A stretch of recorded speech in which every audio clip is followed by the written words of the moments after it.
Hi, Simon Trezellian here again. Just thought I'd have a conversation today about bravery. Had a conversation with someone and they said, God, you know, with all the stuff that you've done, you must be a really brave person. And it got me to thinking, because I've done all sorts of weird stuff and I've been in lots of situations, and of course I've got letters from the Queen to say that I'm brave, I've got medals to say that I'm brave, but I don't consider myself as being that much of a brave person. I just consider myself a person that does what's right, given the circumstances. See, the thing about when you're in special forces or in any type of emergency service, I believe that true heroism comes from normal people being placed in abnormal situations.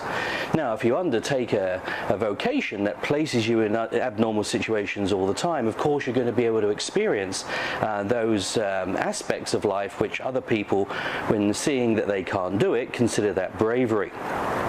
I've done a lot of work with the fire service all over the world, especially the Australian fire service and the fire service in the UK and in the US. Now, these guys are really brave. The reason is that they check their ego as they go in. You know, when you ask women, you know, who they'd like to date, is it a policeman, is it a soldier, or is it a fireman?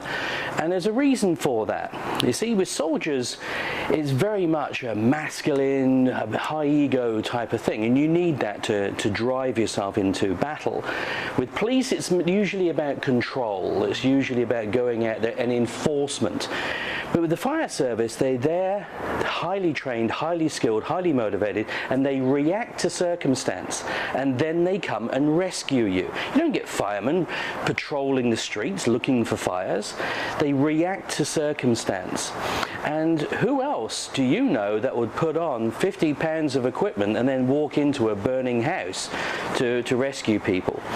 So that's why I have a lot of respect for the fire service, and they are probably more akin to special forces than other types of emergency forces. See, as special forces, we would react to circumstance. We were special, you know, we were specially trained, specially selected, specially resourced for special operations, and most of our job was to go out and protect and serve, as opposed to conquer and overcome. So bravery is one of these things which is usually experienced by the person observing the action, not the person undertaking the action. I don't consider that anything that I've done has been particularly brave. I just had to do what I had to do in that moment.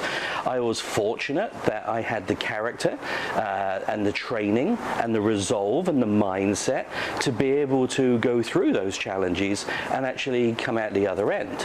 So I'm very fortunate in that way. I'm also very fortunate and have great privilege in being able to lead some of the most remarkable people in the world into the most extreme of circumstances to produce extraordinary results. And of course, that is the basis of my work and my books now. So when you ask a person if they feel that they're brave, you know, don't expect a lot of gusto, don't expect a lot of ego. They would look at you strangely and go, I was just doing my job. And that's how you know a real person from a false person. So that's all I wanted to share with you today. How brave are you? What are you prepared to do that is abnormal, that's beyond the pale, that will get you to where you want to be, so that others see you as a positive example of people doing the right thing, taking correct action, given circumstances that not a lot of people would like to be in.